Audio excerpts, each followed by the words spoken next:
खूप दिवसापासून एक गोष्ट घ्यायची इच्छा होती आणि फायनली ती आज घरी येणार होती. त्यामुळे मी खूप जास्त खुश होते आणि मी पूर्ण घर नीट अँड क्लीन एकदम करून घेतलं होतं आणि त्या गोष्टीची वाट बघत होते. सो ती गोष्ट लवकर येईल करून, पण ती गोष्ट लवकर नाही आली.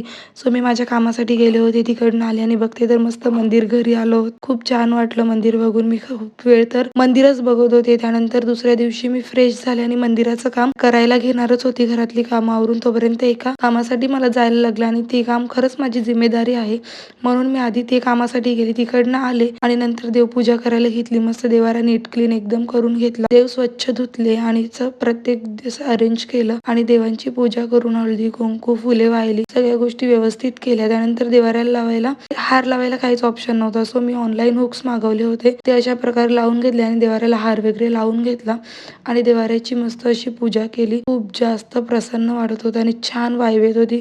आज पाडव्याच्या दिवशी मनातली इच्छा पूर्ण झाली. खूप छान वाटलं आणि एकदम मस्त वाटत होतं. बघायला बघतच राहावं असं वाटत होतं. त्यानंतर मी उंबरठ्याची सुद्धा पूजा केली होती आणि उंबरठ्याची पूजा सुद्धा मी नेहमी करत असते. खूप छान वाटतं उंबरठ्यासमोर तेल हळदीचं लेपन वगैरे केलेलं. खूप बघताना पण एकदम पॉझिटिव्ह वाटतं आणि घरात सुद्धा त्याच्याने पॉझिटिव्ह एनर्जी येते असं मला वाटतं, म्हणून मी करते. असाच होता आजचा दिवस. बाय.